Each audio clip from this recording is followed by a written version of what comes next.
Y'all know who he is, man. If you don't know, stay tuned. Bazooka, 7 Deuce, Zeta, H-O-G-M-O-P. You already know the squad, homie. It's the mob. You know Yahweh is our God, homie. It's the mob. And we're always on our job, homie. It's the mob. Jesus really saved us, no facade, homie. It's the mob. I thank the Most High for all that he did for me. I was his enemy. I had some sin in me. The gates of hell is where he should have been sending me. Take no L's, now I'm walking in victory. Ain't no telling where I would have eventually ended up. Probably in prison, bruh. Stuck in these streets with no purpose of sitting duck. There's been some times in my life where I should have been dead, but I'm still here. It isn't luck. The whole time the Most High was keeping me. Ironically, it was him that I didn't trust. I was intrigued, I was deceived, being led by my sin and lust. But Lucifer's seed, the spirit of greed, held me with a relentless clutch. I don't know about you, but bro, it's the blood for me. He put his love in me, on top, never underneath. I'm the head and not the tail. Hell would freeze before y'all fell. Ironically, I found what true freedom was when I was inside a cell. That's all facts, cut from a different fabric, and ain't nothing fabricated. Give you nothing but real life, put it cease to your imagination. I done slipped through the cracks to bring peace in the land of Satan, where they come through and clap and throw your cap off, no graduation. You already know the squad, homie. It's the mob. You know Yahweh is our God, homie. It's the mob.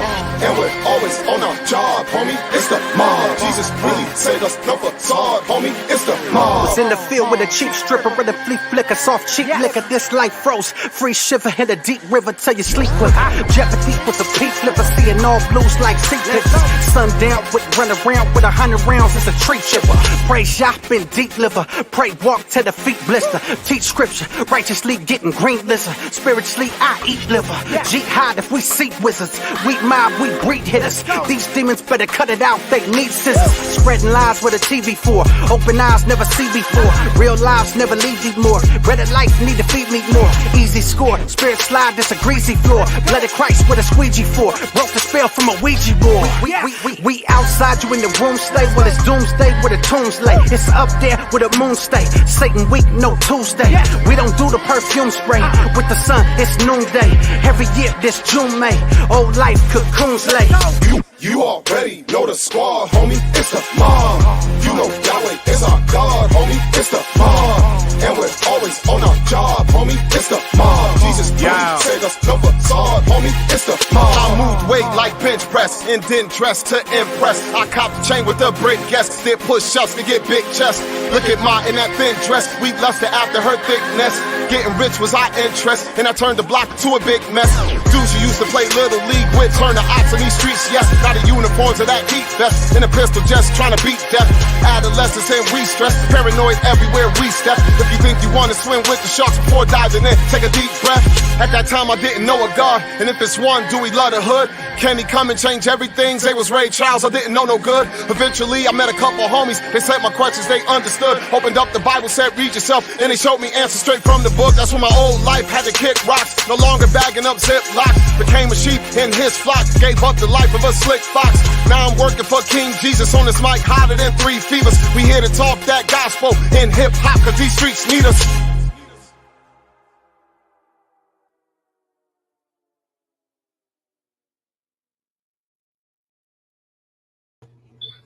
Yo, yo, yo. What's crack-a-lacking with it? Salute, salute. Good evening to y'all. We are back in the Bible Dojo once again. Salute to the Facebook family.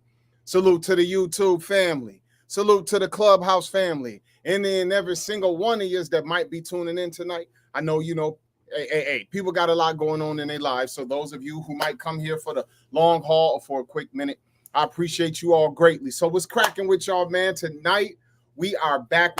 Couple of weeks hiatus on the road doing good ministry and stuff like that. And so I'm hoping that we could get a little conversation going on this evening. Y'all know who it is, right? If you don't, stay tuned. It's your brothers at Akban Israel, a.k.a. the God Hop MC, hashtag just the best and nobody special. They call me Cream Corn because I'm so smooth. I'm running things. And tonight, the dojo is open once again. So come on in. Take your shoes off. Look down, check your sock game. Make sure you on point. And start them warm-up katas because it's going to get a little biblical. So I'm going to go ahead and ask you all to, hey, man, go ahead and share this out. Let people know we up in here doing our thing. I'm going to be sharing this out. I'm going to go over on Clubhouse right quick and do a little bit of pinging myself because I actually should have did that while the little intro music was giving me a little time to buy, and I didn't do it, but it's all right. So, hey, man, how y'all doing? How your families doing? How your extended families doing? How your co-workers doing? How the people at your job doing? You know what I mean? I'm doing pretty good. Family as well. God is good. Salute to all my Hog Mob homies. Salute to all my Growing Stone Fellowship brethren who are in the discipleship program with me. Appreciate you guys, especially the 8 of you who decided to come from around the country last week and meet me in the Charlotte area. And y'all mobbed out with me as I went and did my ministry, made sure I had backup and I wasn't by myself. And that means a lot. I greatly appreciate brothers leaving the comfort of their homes and their families for 3 days just to fellowship with one another and to make sure that I had what I needed. It's just awesome and it's humbling every single time it happens. So look, brethren, tonight, this is what we call the open dojo. What does that mean? That means the floor is open. I don't have a pre-prepared topic. The topic will be whatever you think you want to talk about. So how does this work? Well, let me tell you. For those of you on YouTube and Facebook, I've pinned the link in the comments to the top of the comment section. That way you can touch that link and it will bring you backstage, and I'll be able to bring you up to the stage where you can ask a question or make a statement and kind of ask a question. If I'm talking about something and you agree, you could come on up and edify. If you disagree, you could come up and edify. But either way, I'm inviting brethren to come up and to come build tonight. If you are on Clubhouse, y'all know what it is. You can raise your hand. I could bring you up to the stage and give you an opportunity to ask a question or make a comment. And, you know, hey, it's all in the spirit of just dealing with the word of the Most High, putting forth our best foot and just trying to be honest with each other. And maybe, just maybe, we can actually help each other as we all are in our adventure of fellowship of being students of the scripture and in our journey in repentance. And so I'm just asking you all to consider coming in. Now, some people ain't on that type of time, and that's okay. You can actually put a question in the chat on Clubhouse. You can actually put a question in the comment section on YouTube and Facebook. And if you choose to go that way, that's fine too. I will answer questions in the chat to the best of my ability. I don't know if I'm going to have the right answer, but whatever answer I give will be an honest one on my part. If someone comes in and they hit the link to come up on stage and talk live where we can see them on camera or we can hear them speak over their mic audibly, then they will get precedent over a question I might be trying to address in the chat. That is just my rules. And so that's how it go. So let's see what our brothers and sisters might have going on today. I see, let me check in over here right quick. Salute to Victor Nunez tapping in. Salute. The homie Hashem in the building. Shalom. Too blessed for defeat. Hello there, Queen. Salute and welcome. Oh, and I see we got somebody back here. So, hey, y'all, as we get ready to get into this, if you want to reach out to me for building purposes, hit me at my email, yourboyzadok@gmail.com.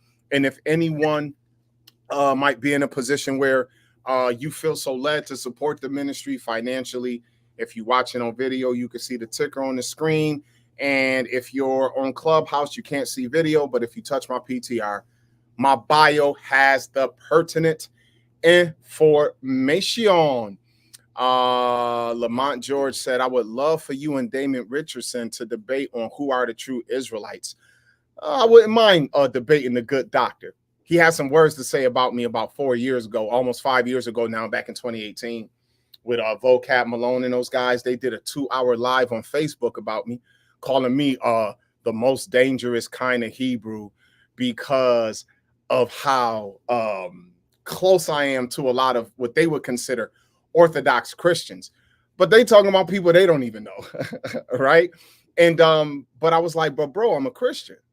You know what I'm saying? And so it was interesting times, but I've moved on for that from that. But I think Damon Richardson now then went and got him a degree. I think he got him a PhD or something. So now he got a title. He could put doctor in front of his name. So I wouldn't mind having a conversation with the good doctor if that's what he desired. But hey, salute Brother Lamont tapping in from Facebook. And salute to the homie Rimmel Yahoo, a.k.a. Gary Griffith in the building. Salute to you, King. But I got somebody who actually then came in the back. So let me actually go ahead and bring bro up on the stage. Hold on for a second. Let me make sure. Okay, my volume is up. Well. If it ain't Victor Nunez. Hello, brother Zadok. What's up? Long time. Hey, how you been, family? Doing great. On the job right now, but I got a few minutes on my break. Okay. Okay. Well, hey, man, I appreciate you supporting. I see you in the comment section a lot. You'll just say, hey, what's up? And so, hey, you at work right now. So I appreciate you giving this some time. So what you want to put on the table? What's on your heart? So a lot, actually. But I think one of the really important things right now that I've kind of come across is have you heard of the Hebrew New Testament manuscripts that have surfaced within the last few years? No, I don't think I'm familiar. Which ones are you referencing? So if you go on, well, I don't know how many people here follow, but Shabbat Night Live, there was a Shabbat Night Night Live. Yes. Yeah. It's, okay. On Facebook or you? It's a ministry on YouTube by A Rude Awakening. It's the name of the show. And they had a doctor on there named Miles Jones, and he found Hebrew New Testament manuscripts in Israel, India, Britain, Spain. And so it took quite some time to surface. But now these things are out. And hey, I'm sorry, bro. Is the channel called Rude Awakening? A Rude Awakening. Okay, yes. okay. I'm gonna subscribe and check them out. But go ahead, bro. I appreciate that. Yeah, and he found pretty much now. Back then he didn't have a lot, but now there's at least 6 different manuscripts per New Testament book, and 11 for the Book of John. So on Amazon, if you look up, there's a different man that's been publishing them, but they were found by Dr. Miles Jones. His name is Dr. Al Garza. He's the one publishing them. And so one of the best ones you could get is Galatians through Philemon, because everybody loves to talk about Paul. And so just, I wanted to spread as much as I could. I even did a quick little video about it. It's like 20 minutes, and I kind of explain it all in there, and then I go over just a few passages. But recently I just found it so enlightening that Galatians is pro Torah with the Hebrew context given in the book. And just a side note that the English is not translated perfectly, so it's best if you know Hebrew, because at least the Hebrew is different. And so, like, one of the things says in 2 Timothy 4, chapter 3, verse 3, it says that the sons of men would not give in to sound doctrine, right? In the end times, they want to hear what their itching ears want to hear. Mm-hmm. That's how it reads in the English. But in the Hebrew, it actually says the sons of Adam, right? Sons of men would not endure to the Torah of life. Mm. Yeah. Right. The instruction of life. Okay. Mm-hmm. And then in the verse before, when it says proclaim the word in season and out of season, the word there is it uses the word basora, right? Basora to, which is his gospel. And it's just interesting that the way the Hebrew reads, it's proclaimed the gospel of Messiah, right? But it's calling it the word of God, in other words, in Hebrew. Okay. And then it says according to the Torah. And if you look up that verse in the Greek, it's not there at all. So it was just really interesting that there's Torah enforced, I should say, in the New Testament that we've been looking for. And Galatians, excuse me,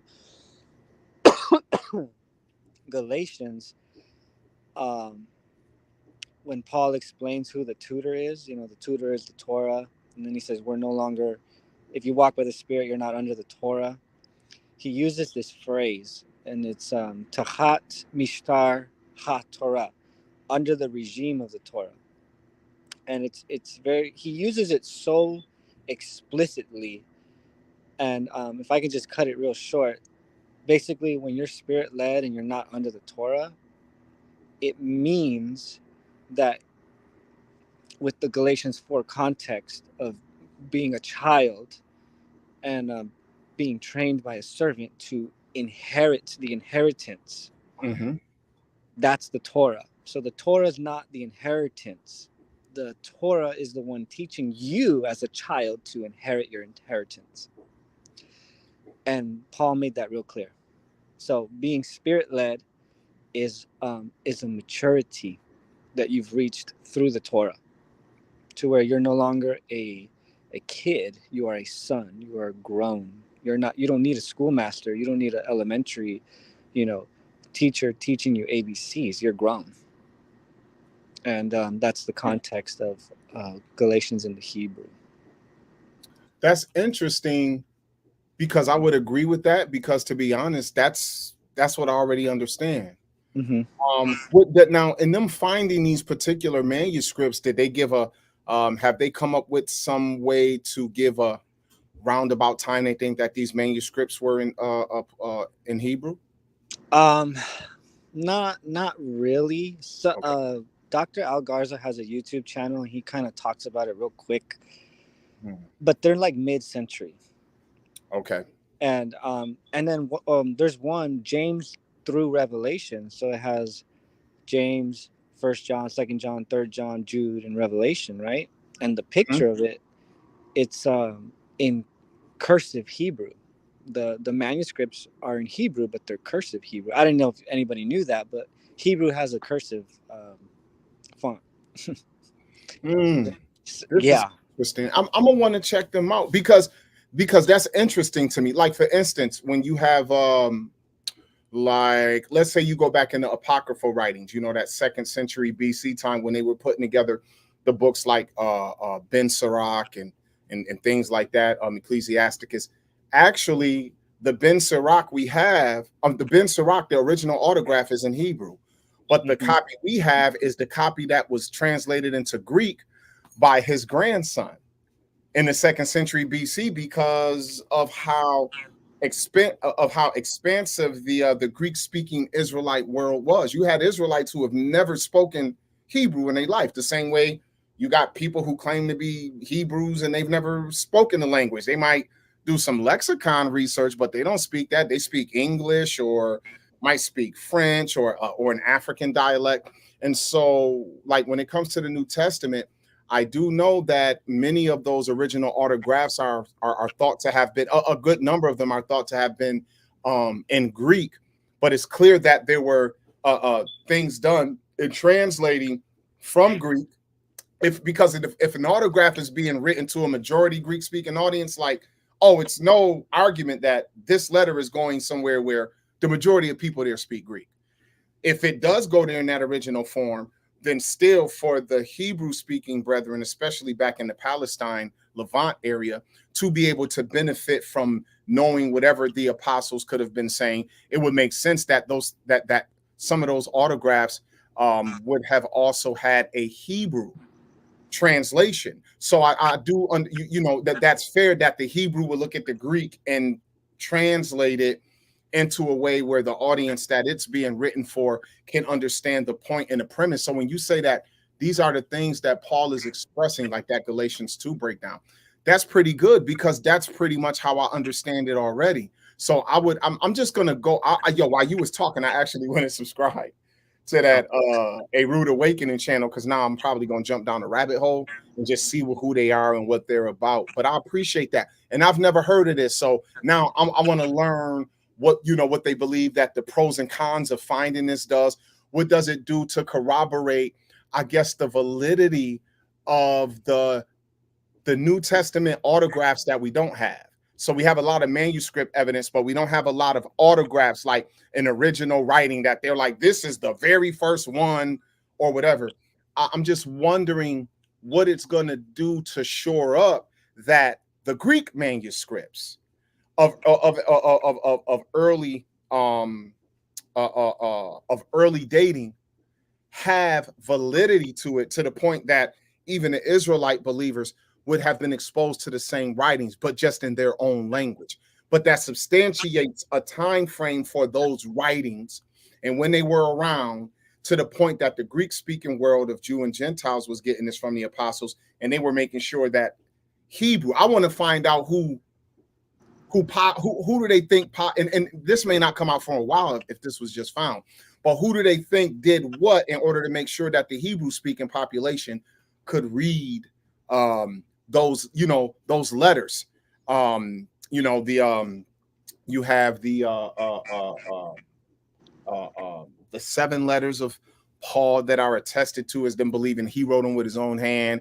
Then you have the other ones that they're like, well, we don't know if he wrote it with his own hand, but some scribes wrote it on his behalf or things like that. And then, some of the things like for 2 Peter that sometimes was questionable by some. The James letter was questioned by some. Even the Revelation, which at the time they called the Apocalypse of John, that had question as well, just because of the varying places it went and what the messages in them meant to the church overall, especially in the late 1st century, going into the early 2nd century after the destruction of Jerusalem. So this is something I've never heard. And there's a lot of research behind it apart from A Rude Awakening. That's good. Dr. Al Garza has a guy on his translating team named James Trim, and James Trim has a YouTube channel, and he talks about it a lot. He did a really James Trim, Trimm, and he did a really good breakdown. He even gave the quotes from Clement, Eusebius, and one other church father that Paul's letters were originally written in Hebrew. They say that it was. And that's interesting. That wouldn't make sense to me, but that's interesting. Yeah, them and especially Matthew. I don't know if you know of the Shem Tov Hebrew Matthew. I've heard of. I know Eusebius. I believe it's just Eusebius who's quoted. If it's not him, it could be Jerome quoting that there was a gospel, a copy of Matthew had made a copy of Matthew had wrote his gospel in Hebrew for the saints in Jerusalem.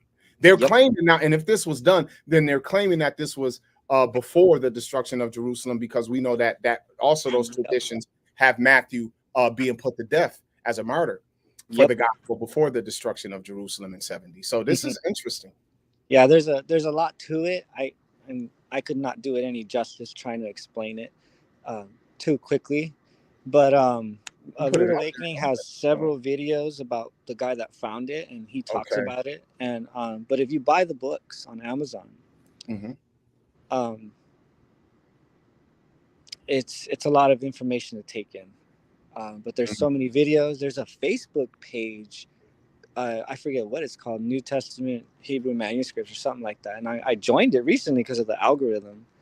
And yeah, the founder, he puts a bunch of PDFs that you can look up, and papers written, essays, everything. And when you buy the books, it gives you the libraries that these manuscripts are in, for where they're from. And you can look them up too. There's some of them are free, some of them you got to buy. But yeah, it's so huge. There's a difference in Hebrews, the book of Hebrews, when it says that the old covenant is obsolete, right? It actually doesn't say that in the Hebrew. It says that it's worn out and it needs a renewal. That's interesting. Yeah, and then same thing with, I think it's chapter 6, when it says when there's a change in the priesthood, there's a change in the law. It says there's a renewal for the priesthood, so therefore the Torah needs to be renewed also. Okay. Hey, bro, I appreciate this. I see I got somebody else sitting in the back here. I'm seeing that snapback. So this brother must want to come. He must want to come say something. All right. Well, I'm good. Thank you. And I'll be tuning in.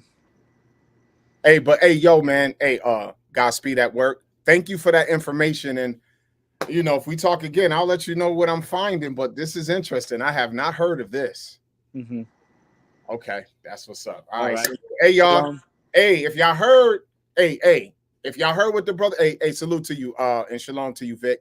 If y'all heard what the brother shared, that's some interesting information for those of you who might actually be a privy to textual criticism and manuscript evidence for the New Testament. And now what he put on the table is there's supposed to have been some things found in the Hebrew and stuff like that. So that's interesting to me. And yeah, let's see where that goes. But I see someone else's back here.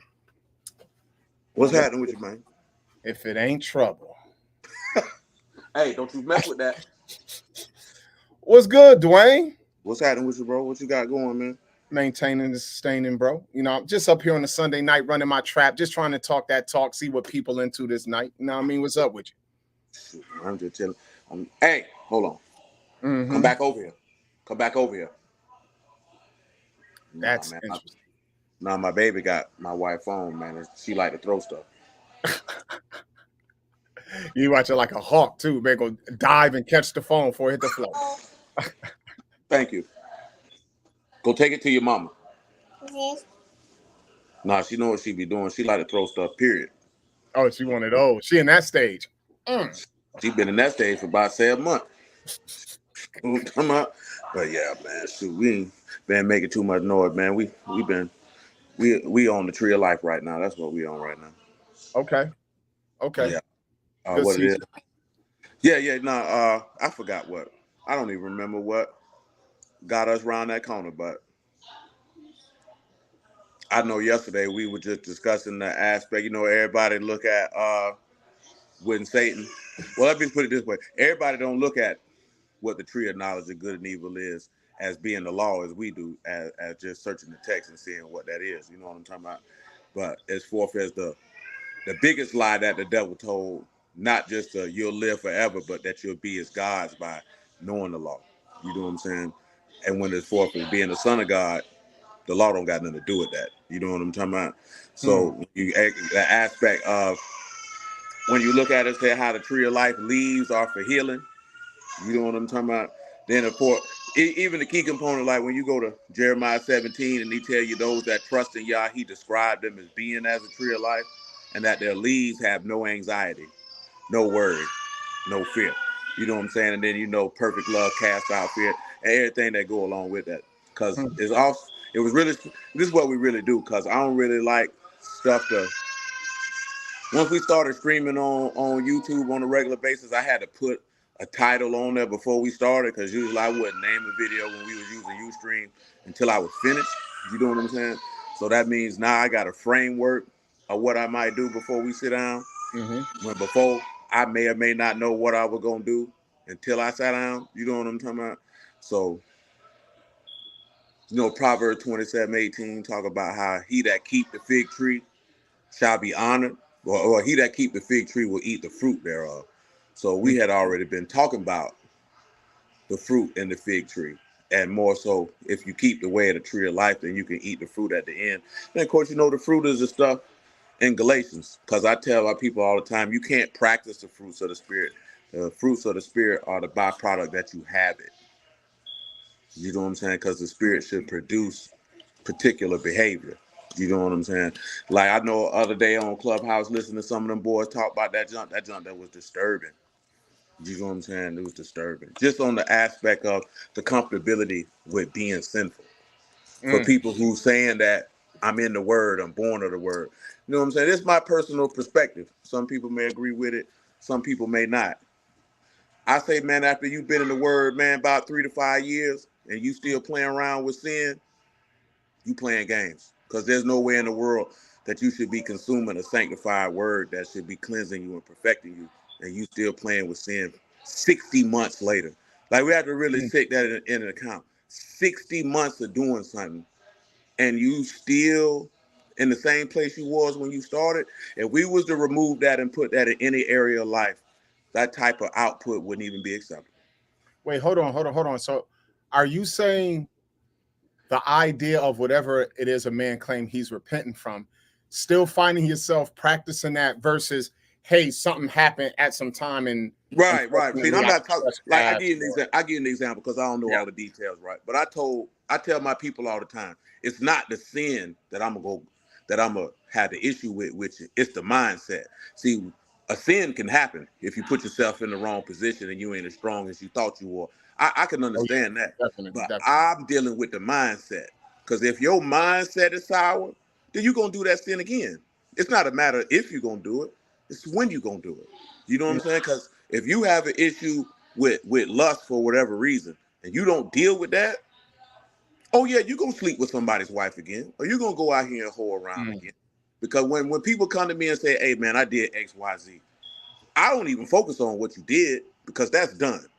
But we need to deal with the mindset behind what you did so we can understand your thought process so that thought process can be eliminated and you won't find yourself in that position. What I see what a lot of dudes is they feel like, well, everybody sinned.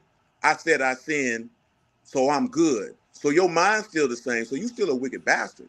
You know what I'm saying? And you just think saying that I repented or I'm sorry is justification for being a wicked bastard, which tells me in reality, you don't really want to take the steps to eliminate the behavior. Because at the end of the day, sin is a choice. The same way you choose to sin, you can choose not to. It's a level of self-control and discipline. That's why I say if we was to remove it and put it in any other area of life, and you were doing something for 3 to 5 years with piss poor results, it would not be accepted. And nothing. You a contractor. If you had 3 years of piss poor results, you'd be out of business. That's true. You know what I'm saying? You would be out of business. But we get in the word and say we could be in the word for 10 years with piss poor results. And we shouldn't accept that. I get that when you're fresh, when you a babe, but when you gonna grow up? When are you gonna actually show? One of the fruits of the spirit is self-control. You got men who say they got the spirit, but yet they say they sin. So where's your self-control? You know what I'm saying? Where's that at? And when people hear that, they get offended because they like, well, what are you saying? Look here, brother. That man say, take up your stake daily and follow him. So I'm not worrying about tomorrow. I'm worrying about disciplining myself today. Amen.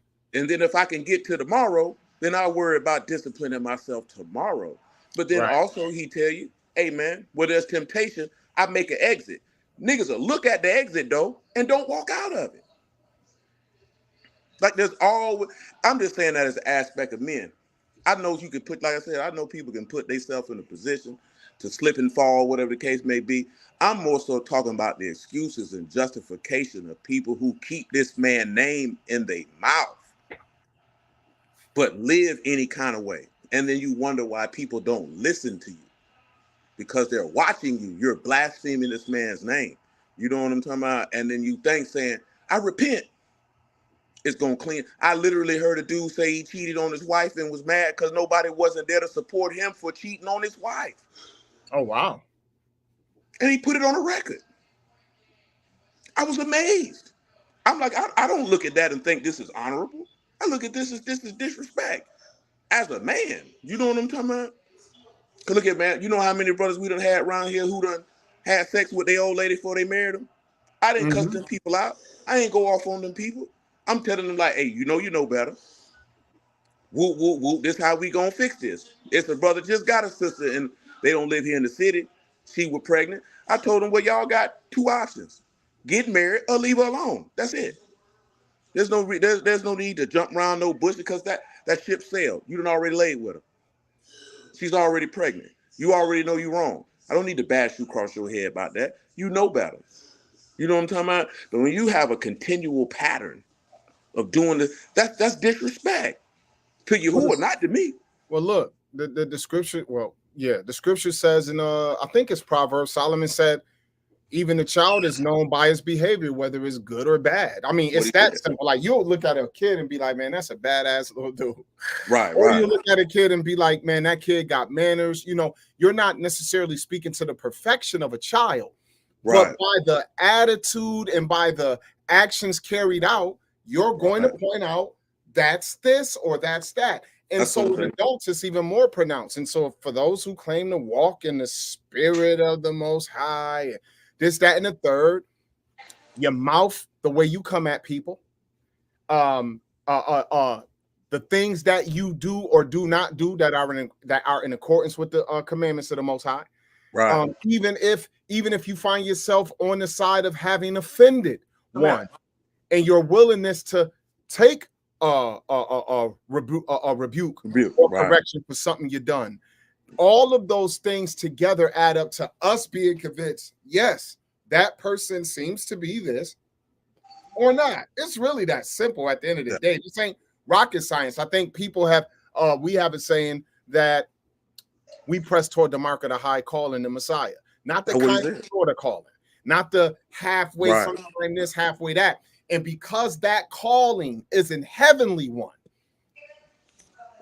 and making that point isn't being made for me to make a claim on if I have snatched the standard. I've reached for the high standard and I got it right in my hands. But what we have a tendency to do is to pull the standard of Christ down to our level so that we can make ourselves convinced and try to convince others that we on point. And you ever see guys overdoing it on the 7-foot rim? Like, absolutely. Hold on, homie. That is not the standard. The regulation minimum is 10 feet. 10 feet. So me seeing you look like LeBron James in his prime going for the dunk, and you going down the court and you done yammed on the 7-foot rim, that is not impressive. And it's a lot of people who are pulling down the standard, if they can, by minimizing and exegeting the text to make it seem like God gonna forever put up with you stuck in the stasis. We don't put up with the immaturity of adults too long. I'm talking about in the world. Just That's somebody real. Like, yo, you what? Like, yeah, you gonna have to get it together. You put your own grown children away from you if they just can't get stuff together. Why? Not because you don't love them, but because sometimes they need to understand what the standard is. And I think that the perfection that is being called to be like Messiah, we always say he is perfection. And then people will point to him and your claim to chase to be like him, and they'll tell you can't. But that's a lie straight out of the gates of hell. Absolutely, because the book don't say that. The book don't say that. See, let me make sure people don't misunderstand what I'm saying, because you put it very well. Leave that alone. Like when you look at that Hebrew word for perfect, like it described Jacob as being a perfect man. Mm-hmm. You know what I'm saying? When it say plain man in Hebrew, it say Tom, a perfect man. Hold on, cut on. Yeah, she's trying to watch something, dog. She can go in there and watch the game with her mama. The last time she cut the TV on, she ordered a video. Oh.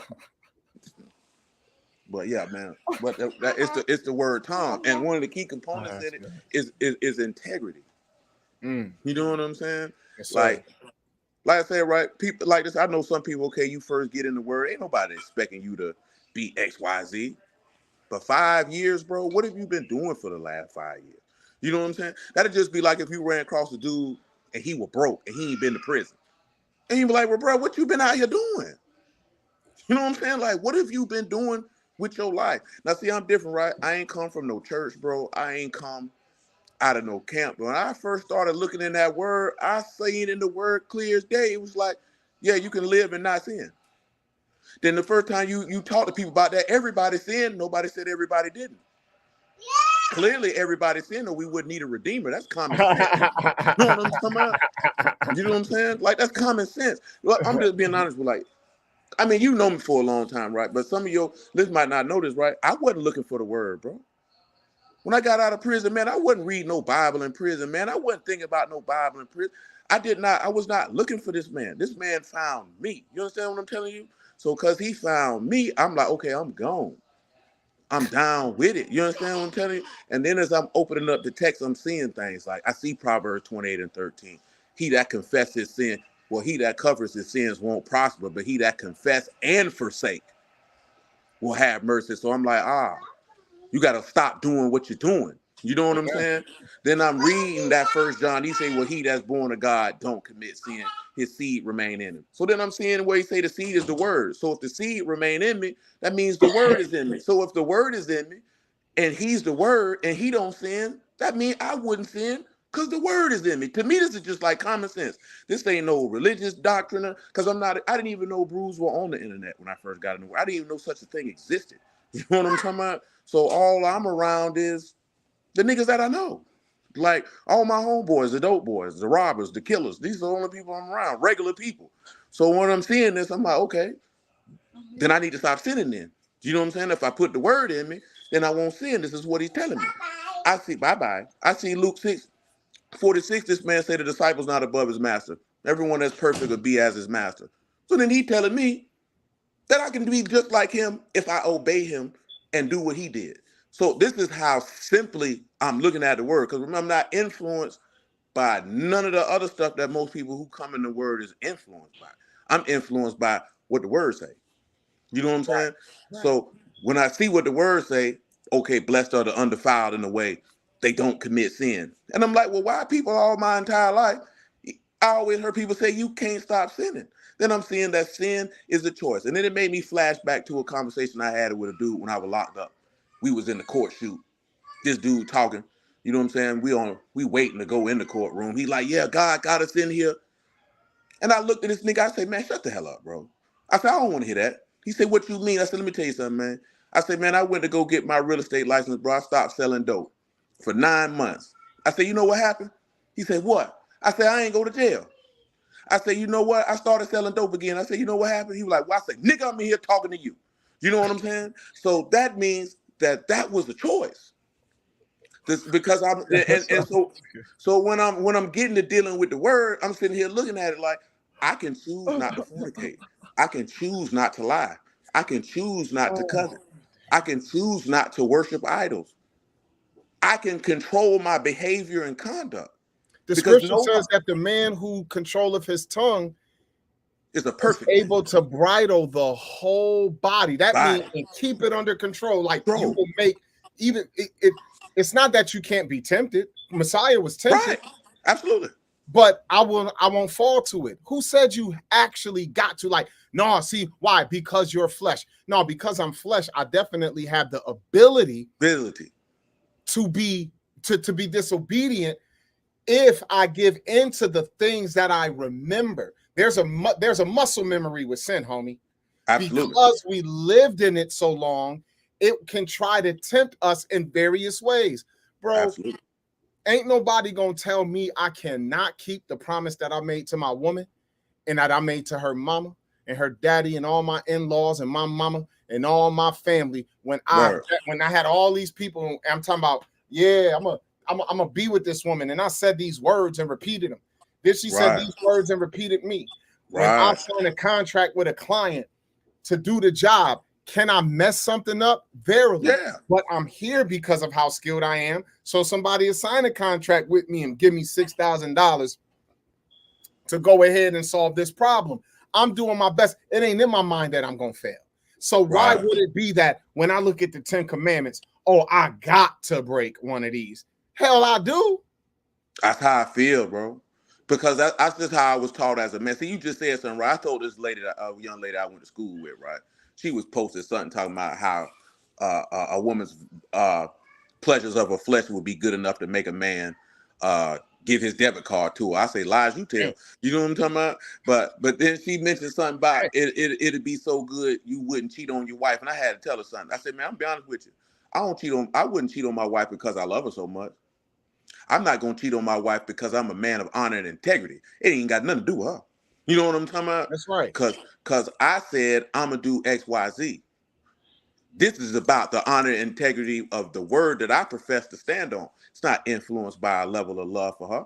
You know what I'm saying? You know how we know that? Because there's a lot of dudes profess those words and then look their old lady in the face while they know they smashing another woman. That's right. You know what I'm saying? And not living freely as the man that they want to be. Because see, I'm not here to argue with you if you want 3, 4, 17 wives. I got a problem with you if you ain't man enough to live that in the open freely and profess that. You a sucker and a buster to me.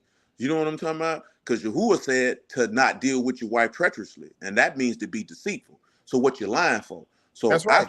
I stood up as a man and said, hey, it's me and you. So since that's what I said, then that's what that's going to be. It's not an influence of her. See, my respect for Yahuwah is so great that if I stood before, people don't realize when you go to get baptized in this man's name, it's the same as your forefathers in the wilderness when they say all this law will do. You stood before this man and say, hey man, I'm with that. So then I got to stand on that. See, my problem is that the men in the word are telling other men not to be men, but want to be respected as men, but only respected as men from the scholarly aspect and not the godly aspect. I don't rock with that. You need to leave people alone. I don't rock with that, bro. No niggas grass. What's wrong with you? I don't rock with that, bro, because at the end of the day, we all men. And you know, as a man, you should be what you say you own, you should be on that. You know, we from the South, man. So, you know, back in the days, you know, everybody in Jacksonville, because they love Boosie in Jacksonville. So when he had that song, you ain't about what you were talking about. Like when I got in the word, that's how I looked at it. Like when Jay was like, man, on where I'm from, you couldn't talk it if you ain't live it. That's how I looked at the word. Like, nigga, if you don't live this, I'm not listening to you, bro. I'm not listening to you. Man, if you cheating on your wife, bro, I don't care how much Bible you say you know, bro. I'm not listening to you, bro. I don't care. I don't care how much you think you know. You don't know enough to not to sin. I'm not listening to you. You know what I'm saying? It's a lot of dudes I done seen, bro, that teach the word and they done came out and they were living sour. And I'm like, you niggas still listening to them? Because I'm not listening to this. Because if God was with him, God would have taught him not to do that. You know what I'm talking about? So why is he doing it? Or he ignored God. I don't care. He could have been warned and he ignored it. Look here, man. People talking about he waking up his people to their nationality. He should have woke himself up to stop sinning today. I'm not listening to him. Because for me, it's so vital because I understand my life on the line. Like I said, it might be different for everybody else. But for me, I wasn't looking for this. You know what I'm saying? So it wasn't no I ran cross some bruise in the street. My homeboy who I grew up with, been friends with for 30 years, slept on the floor in the trap with, toted pistols with. He came and said, hey, boy, I got to show you something. And he really knew I ain't really fool with the word like that. So he really just wanted to see my reaction. But it wasn't that I didn't fool with the word. I didn't fool with the teachers of Christianity. I didn't believe them. You know what I'm saying? So since I didn't believe them and I didn't understand the word on my own, I felt like, why deal with something and I don't know what I'm doing? That doesn't make any sense. Then I'm not going to listen to somebody and I don't believe you. Because people who know me in real life, they'll tell you, if my people, they call me boss hog. Boy, they say if boss do something, then they know that that's what he own. Everybody I grow up with know that, oh, I know he live in the word. They don't even be around me because they know me. They know I'm not finna be in your face talking about X, Y, Z, and I don't do that.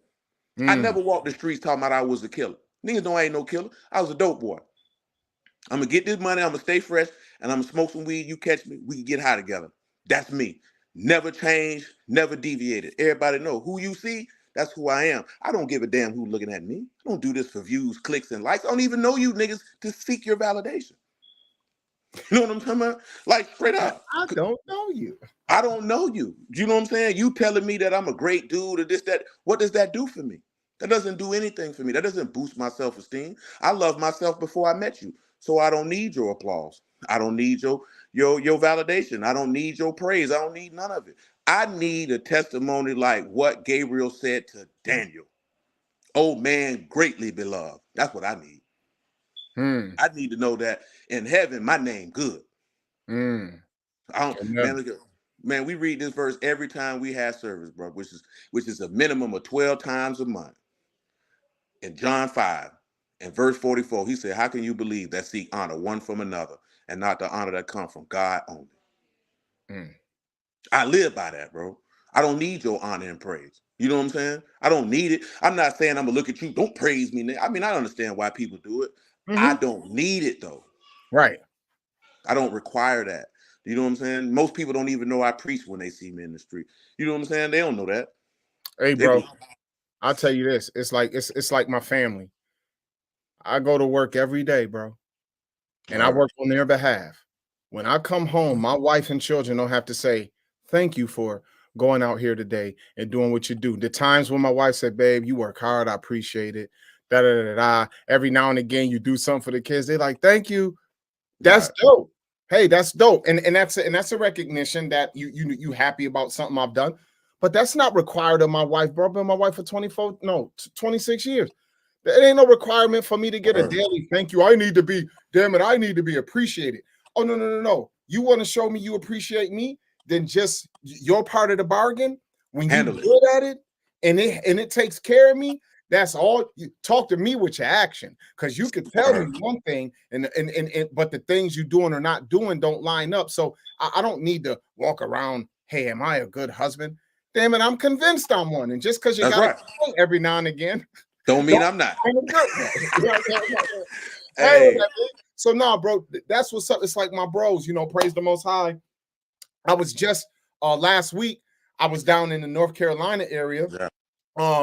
And it was me and about 8 or 9 of the bros. We was together. I had some ministry to do in Asheville, North Carolina. These bros came out so we could fellowship. We was together. I ain't had to be in Asheville until Thursday. We all met up in Charlotte. I mean, I had to be in Asheville Saturday. We all met up in Charlotte Thursday, bro. Airbnb'd it for 3 days just to fellowship and build. And these brothers went with me. We hopped in them vehicles, took that trip, went and did the ministry, came back, you know, built. We prayed together. We had to reprove various things and correct things and encourage things. And that right there, these brothers, every now and again, they let me know what they feel I mean to them as a brother in the faith, right? What they appreciate about me. That's, you know what, that's all well and good, but that is not a requirement. You want to show me you appreciate me as a brother, then do righteousness. That's right. That's it. You know what I told the brothers the other day? I told them what Paul said, man. I said, man, if it's something I preach, man, something I tell you, something I show you, something I may do, and that cause praise to redound back to Elohim, Paul said that's an unspeakable gift, because that means that gift comes from Yahuwah to allow that to be done. Because I'm like, the focus, I want the focus to be on you. I tell the brothers, man, when we was at my wedding, man, I told every one of them boys, man, I said, I'm not finna stand up in here and tell y'all that I'm proud of you for doing X, Y, Z. I say, be proud of yourself, because you did that. I ain't had no hand in that. I may have gave you the tools, but I didn't dig it. I might have gave you the hammer, but I ain't hit the nail. You had to take that information and stand up and be the man, to put that work in, to be the man you are before God right now. You know what I'm talking about? Because really, I talked to them on that, because nobody in the congregation had a wedding. That's the only reason why I had one. You know what I'm saying? For everybody to have a party, because I'm the leader of the crew. You know what I'm saying? Now I'm getting married, so we're going to have a party. But I wanted them to sit back and understand, boy, y'all been rolling with me since y'all was in y'all early 20s. You know what I'm saying? I done watched it, the moves you done made, man, and the maturity to become a man. You know what I'm saying? And I think that and then when you add that, not just be a man, but a man of Elohim, a man of Yahuwah, a man of righteousness. You know what I'm talking about? Like, man, look at, man, one of the brothers' wife told me the other day, man, I was telling the brothers, like, man, I know people you're gonna listen to secular music from time to time. I get it. I say, boy, but if that's your go-to and you don't know no spiritual songs whatsoever, I don't care what genre they come from. I'm not here to say don't listen to no gospel music. I really don't care. If it's a song that's making melody to Yahuwah, man, and you want to sing it, then sing it then. Because I'm not here to parse folly when it comes to that. You know what I'm talking about? I'm like, well, but I'm like, if you don't know none, that's a problem. I'm like, how would your children know them? Like my wife, oldest girl, man, she don't ride with me often. She only ride with me once a week on the Sabbath when we go somewhere. She be ready for them records, man. She know them word for word, whether they rap records or regular praise records. She know them. She be ready for them. You know what I'm saying? Because her mama listened to them on the regular. And one of the brothers' wives was like, it make her feel so good when her sons go grab their iPad and put worship music on voluntarily and listen to it on volition. You know what I'm saying? And I'm like, yeah, that's a blessing from God, shoot, because that's from the example y'all setting. That's from what y'all in there doing.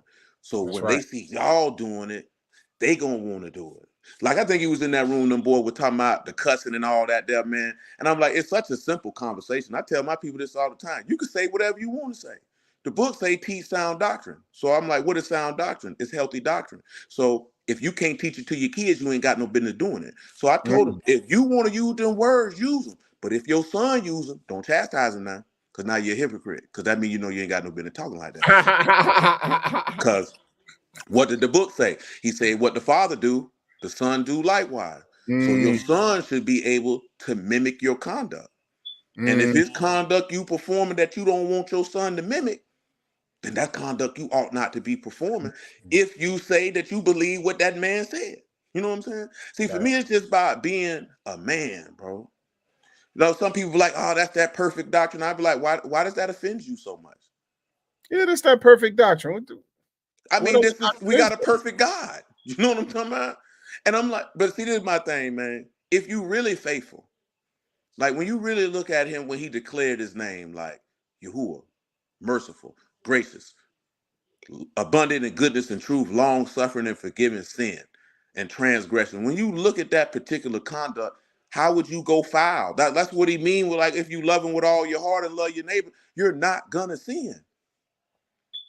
Like, only people understand that. But I literally heard a dude say, I love God, sometimes I play with sin. Nigga, how? This is what a nigga said in the record. I was flabbergasted because people hear that, and what that makes people, what we don't realize what this conditions in people's minds is, that it's okay to be mediocre. You know what I'm saying? It's okay to be consistent. It's easy to be comfortable with failure. You know what I'm saying? Like, if you was to fall short to sin in a particular area, like what's written in Titus, that those who don't even want to be spotted by the flesh, like it make them feel horrible. That's right. And despicable. Like, if we not looking at sin to the point, I don't want to fool with that. If you fell victim to it, that you would be moved with godly sorrow, because godly sorrow lead to repentance, which should not be repented of. But we're gonna be in the same state, and then you gonna go before the man, and then you gonna be shocked when he tell you he don't fool with you. You know what I'm saying? And my aspect is, it's really not the people. It's the people who teaching the people, because ain't nobody telling the people this. So I would expect the people to behave like this, because the people who are teaching us, like it said in Lamentations, your prophets have seen vain things for you and have not found out the means of your banishment. So they're not even finding a way to get you back to the man. You know what I'm saying? That's right. See, listen, man, let me tell you something. I tell everybody this every chance I get. If you've never experienced Yahuwah, I hope that by his goodness and mercy that you will have an opportunity to do so, because it's nothing like it. So as long as the people are meddling and fooling with the flesh, they can never really experience him. And why I don't want to rob nobody from that. You know what I'm talking about? This is something that you should want everybody to be a part of. Like I say, man, we playing games, man. Cause nigga, I'm gonna tell you this. I don't think I ever told you this before. When I went to trial, bro, I lost trial. I blew trial, man. I was facing 3 years minimum mandatory to a life sentence. You understand me? Oh yeah, that's fed. Yeah, you was in the feds? I was in the state. What happened was this: Oh, I'm a habitual felony offender in the state of okay, Florida. gotcha. So when I went to trial, if I would have lost trial, basically in the state of Florida, if you get classified as an HO or habitual felony offender, they can double the charge. So I had a 30-year felony, 15-year felony, 2 drug charges. So that means the 30-year felony can be a life sentence. The 15-year felony can be 30 years. You know what I'm talking about? So this is what I'm looking at, right? I don't know no Yahuwah. I don't know no word. I wasn't praying in jail. I wasn't going to no Bible study in jail or none of that. The level of calm and lack of fear and concern for how much time I was going to get, looking back on it, was astounding, because I wasn't concerned. You know what I'm saying? So when I come back to the dorm, my man from Brooklyn, he used to call me Professor Griff. So he would just cut the Griff off. He was like, what you going to get? I was like, 5. He was like, man, how you know? I said, I just know, bro. Just be easy. You know what I'm saying? Then my man, y'all have mercy on his soul, Kenzo, he asked me the same thing. And I'm like, yeah. Just be good, bro. I'm gonna just, it ain't no big deal. You know what I'm saying? My lawyer come back, tell me, nah, man, don't worry about double digits. Judge told me not to tell you, you're not gonna get that, which is illegal, because he's not supposed to tell that man that. You know what I'm talking about? State asked for 12. When I'm standing in front of this man, bro, and he talking to me, I hear 5 years ringing in my head repeatedly as he talking. That's exactly what he gave me. You know what I'm saying? When I caught the 5, did the 5, came home, my homeboy didn't even know I was home. He ran into my mama at the gas station. He thought I was getting out the next month. I was already out. Pulled up to my house, told me the same thing I told him when his firstborn daughter was born, because I had just got out of jail from doing like 2 months in. I said, boy, your baby been born. I said, I ain't going home till I see your baby. I was over there for 3 days. My people didn't even thought something happened to me. I've been out of jail. I'm at his house for 3 days because I meant what I said. I'm not going home till I see your baby. When I seen his baby, then I went home. You know what I'm saying? He came and got me and said, I got something to show you. And you're not going home till you see it. And when he was showing me certain stuff, and then we ran across that Deuteronomy 28 and 68, it didn't click in my mind, oh, we Israelites. The first thought that clicked in my mind, who is my witness before whom I stand? I said, boy, this whole book true, boy, I'm going to hell. I got to change my life. Straight up. Because I know that happened. You know what I'm saying? And if that happened, then I know that I'm going to hell because I'm contrary to this, man. I got to change my life. I was gone from that day forward. You know what I'm saying? All that other stuff nigga was on, I'm not on that. Boy, I got to spare. Boy, I've been to jail, man. I don't want nothing to do with that. So I know if this man say, if you buck me, I'm going to take you to the valley of Tophet, and you're going to be in the lake where the worm dies not and the fire shall not be quenched, I know I'm going. Because I know the state of Florida says if I catch you for selling this crack, you're going to prison. You know what I'm saying? Why people think the Lord ain't going to do what he said? It's probably because of what Solomon said. Because I think it's in Ecclesiastes. He said because the sentence against an evil work isn't executed speedily. It don't always happen right away. The children of men's heart is setting them to do evil. And they forget that, no, this is a guaranteed. The first guarantee is your death date. You understand me? The first thing is that all men are appointed once to die. So you walking in the nature that has brought this condition in the world, first of all, that's guaranteed.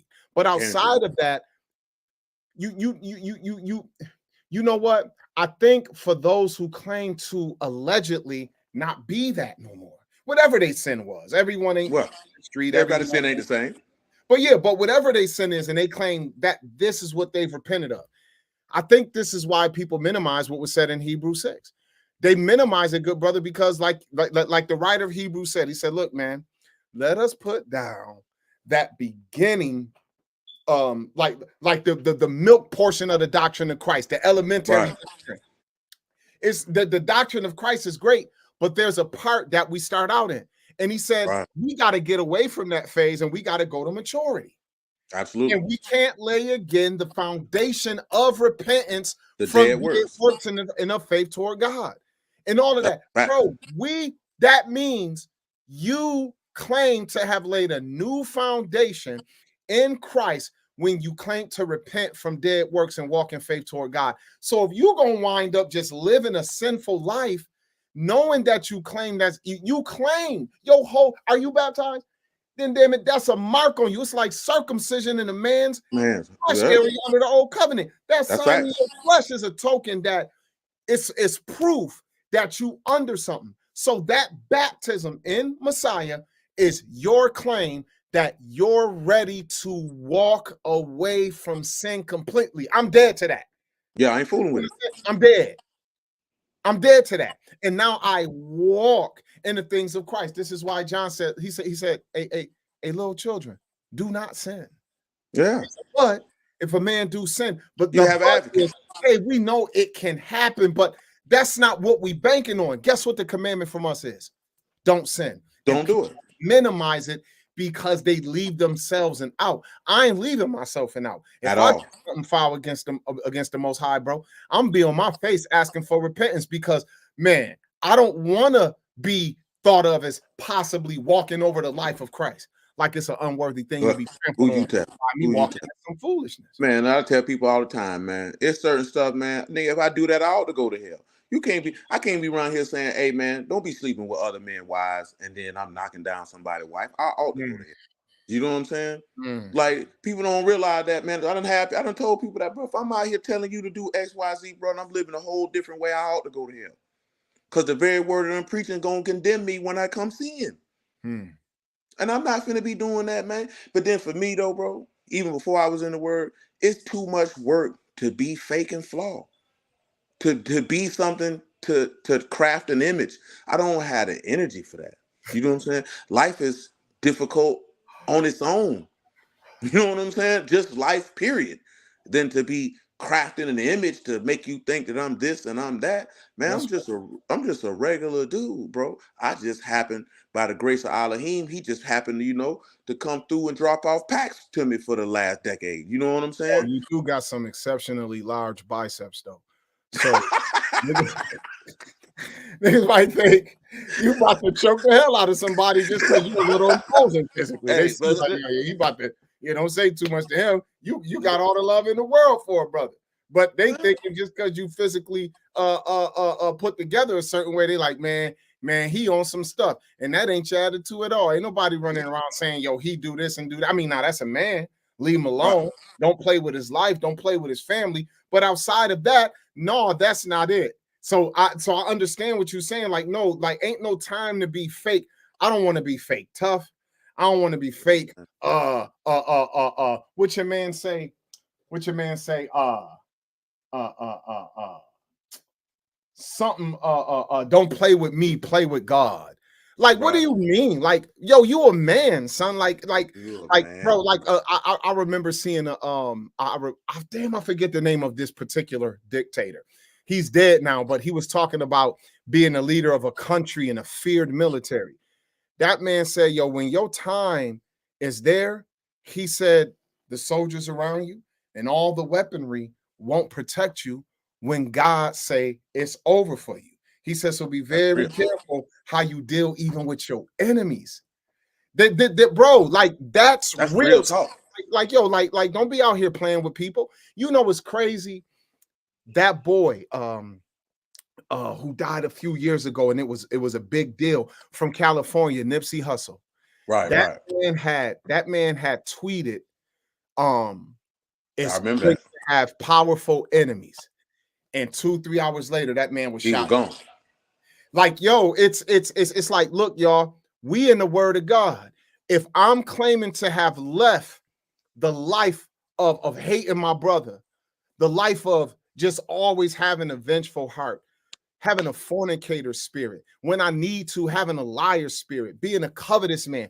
If I'm claiming that I'm walking away from them things, then I don't want to give you the impression that, but hey, I could still be that. No, not at all. Not at all. Not at all. Let me tell you something, man. I'm be honest with you, bro. My grandma died when I was 6, so she didn't get a chance to teach me much. But one thing that she always said, and you had mentioned it earlier, she told me repeatedly that love was an action word. It's something that you do. That's how I was raised. You know what I'm saying? Like, I was just talking with some of them boys yesterday about certain stuff, because he was like, yeah, you just got a different perspective. I'm like, yeah, bro, my daddy taught me, my granddaddy taught me, my mama taught me, my auntie taught me. I was not taught certain things that a lot of people were taught. You know what I'm saying? Not to mention the older cats, you know what I'm saying? Older cousins I had that would sit me down and school me to the game in a lot of different areas. You know what I'm talking about? So one thing, but like what I mentioned earlier, like finding out the mindset, I learned that from my auntie. When we would do something, my auntie would sit us down and ask us what our thought process was. She wouldn't even snap, wouldn't even yell, raise her voice or nothing. She wanted to realize, what made you think that was a good idea? Walk me through it. You know what I'm saying? Like, straight up and down. So this is something that I learned at an early age to do. But what I did learn in my people, I remember I was in some clubhouse room, and he was like everybody got trauma. I'm like, nigga, speak for yourself, bro. I'm like, boy, my people love me, bro. He was like, no, I say, man, one thing I'm not finna do is stand before God and tell their bold-faced lie that my people ain't love me. My people ain't do nothing to me. You know what I'm talking about? And no shape, form, or fashion. The only thing I could even say they did to me is we were poor. Outside of that, my people ain't do nothing to me. You know what I'm talking about? My people love me, man. You know what I'm saying? And what I learned from that was the easiest thing to do is to love somebody. You know what I'm saying? It take energy not to love people. So that means it take energy not to love Yahuwah. It's easy to love Yahuwah. That's why he says commandments ain't grievous. You know what I'm saying? It's easy to love him. He said they not what? They're not grievous. Why people act like they grievous? Why they Yeah, you know why people act like they grievous, bro? Cause niggas evil as hell. And when I say evil, I'm talking about the actual definition of Ra, and not just evil as far as people think of some type of maniacal villain, but you just like to be displeasing. That you like to do displeasing activities to him that are pleasing to you. You know what I'm saying? That's really what it is. That's what it is. And then it's also the inverse of what I tell brothers all the time, because some people might come on our screen and think that I'm talking about women, but I'm really talking about men. I'm just using the women as the framework of the bride because you his bride. And because and by the grace of Yahuwah, I got that understanding years ago reading Jose Fo when he was like, you separated with adulterers, so I won't punish you. You know what I'm saying? And he that got understanding will understand. So I understood what he was telling. What the women was doing is what you was doing to him. So I explained to the brothers, what you hear men complaining about what women are doing, that's what you doing to him. You that woman. The woman you complaining about, she don't submit, she don't do this, she don't listen. You the woman, nigga. You don't submit and you don't listen to your husband. So why would he give you a wife that would do that for you? You know what I'm saying? I tell the brothers all the time, if your children act this, there, and the third, that could be you who are reflecting your behavior to him and your children. So you could see what you doing, because he tell you don't nobody teach like him, but we don't be paying attention to how he school you. You know what I'm saying? Like, it's a lot of aspects, bro. When I started dealing with the word, man, bro, like 2009 when I got in the word, bro, like I ain't had no job. I wasn't finna sell no dope. You know what I'm saying? So, bro, I'm in the word for hours every day. There's nobody around. You know what I'm saying? Only person who's seen it was my baby sister. She could bear witness to it. And it's a lot of things that I've seen. He called me to flash back to my life, the things that I learned and I've seen to understand what he was saying. I'm like, oh yeah, he the realest. I gotta ride with him. He the realest man I've ever seen in my entire life. Like, how could you, if you say you a man of honor, integrity, righteousness, kumph, standards, whatever you want to call it, how you can't roll with this man? And I ain't even talking about on the instruction tip. I'm talking about who he is as a man, what he stand for. Like, this man this man called himself austere. He's rigorously self-disciplined and uncompromising. My granddaddy taught me never to compromise. You know what I'm saying? With nobody. And I done got some women like, you're supposed to compromise. I say, baby, do you even know what compromise means? No, it means to take less than what you want. Yahuwah not taking less than what he want. He want what he want. And if you don't give him what he want, he ain't taking it. I said, I can't even argue with that. You know what I'm saying? Because I was like that as a jit. My cousin bought me a turtleneck sweater one year. I say, cuz, I appreciate the sweater. I swear I do. I say, but I ain't gonna wear this. And you know I ain't gonna wear it. You know what I'm saying? But my people know that, because I tell you, I'm not wearing that. I don't want that. I appreciate the gesture. You know what I'm saying? Don't give me, but people that take that as you not grateful for what they did. But nigga, that I don't want that. Don't give me, don't bring me no. If I asked you for grilled chicken, don't bring me fried and think I'm finna eat it. That's not what I asked for. That's and right. I'm not gonna compromise and take it to save face. But my granddaddy taught me never to do that. Say never take less than what you want. And I ain't talking about that stuff with these people be talking about settling with men and women. I'm talking about a standard I know of what you're talking about. what you said in life. Don't take less. Yeah. If they can't meet it, they don't need to be in your life. Yeah, when you compromise on what we having for dinner, whatever I'm willing to agree to, it's already in our refrigerator. So anything in there is doesn't matter. It doesn't matter. You know what I'm saying? But so growing up as a man, bro, these are things that y'all had mercy on this soul, man. The one of the people, brother, had a strong influence on how I view life, bro. My homeboy Damon, man. You know what I'm saying? Punk bastard, captain on the ship, man. He was a shrimper, man. Boat capsized, man. He let my nigga drown along with his cousin Nick, man. He left him out there to die. Stinking bastard. I hope his leg break. You know what I'm talking about? I hope he walk in the house and stub his toe on everything. You know what I'm talking about? For real, man. Because he left him to die, bro. You know what I'm saying? He left him to die. But, man, this type of stuff, man, this man used to school me too, bro. And truth be told, he wasn't even that much older than me. You know what I'm saying? Man, the last conversation I had with this man before he died, bro, he knew I was on the word at this point. He pulled me to the side. He said, look here, man. He said, boy, I've been watching you since you were young, boy.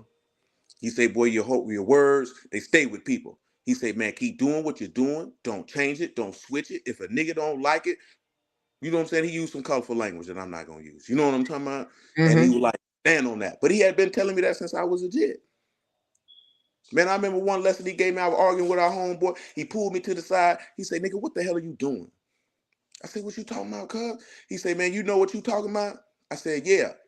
He said, if he don't know what he talking about and he's stupid, then let him say stupid. If you arguing with somebody and you know what you talking about, then you'd have done it. I never forgot that for the rest of my life. You know what I'm saying? He told me when I was 15 years old, man. He said, don't be sitting here arguing with a nigga. You know what you talking about. Leave him alone. Then guess what I found out when I read the word? He say the same thing. Don't argue. Tell you don't argue with no fool. I'm like, you know what I'm saying? This be the stuff, bro, that when you sit back and you look on your life sometimes and you'll be like, boy, who was giving you the jewels to when he came to get you, that you'll rock with him. You ain't realizing that these are the concepts that's him until You know what? get them. That right there, that thing you said, that point you made, and I agree with it. I think that's a thing that I've gotten on some people about. Some people act like them coming to belief in the Most High is an indictment on any and everything they ever learned from their people before they got saved. Nah. And I'm like, wait, hold on, bro. That's not. I'm sorry. More than likely, if you have a work ethic, it's some man, some men, some woman, some women you grew up and have been around, and they taught you the necessity of hard work, made you get up early, made you go do things. Even when you went out there and did stuff illegally, you still did it based on the work ethic that you developed among your family and among your people. So it's not that you learn necessarily a work ethic from just repenting of your sins, but you learn how to enhance it once you see that what you was given that was good. That's real. You hold on to it, it becomes enhanced, and you start to remember what your mama said, what your grandmama said, what your aunt, your uncle, your cousin, or whoever said that was right. Sometimes you even be like, dang, man, I was on to something, but I was just a knucklehead, so I didn't really go through the way I should have. And so that's what I really think, when the scriptures say that we overcome by the blood of Messiah and by the word of our testimony.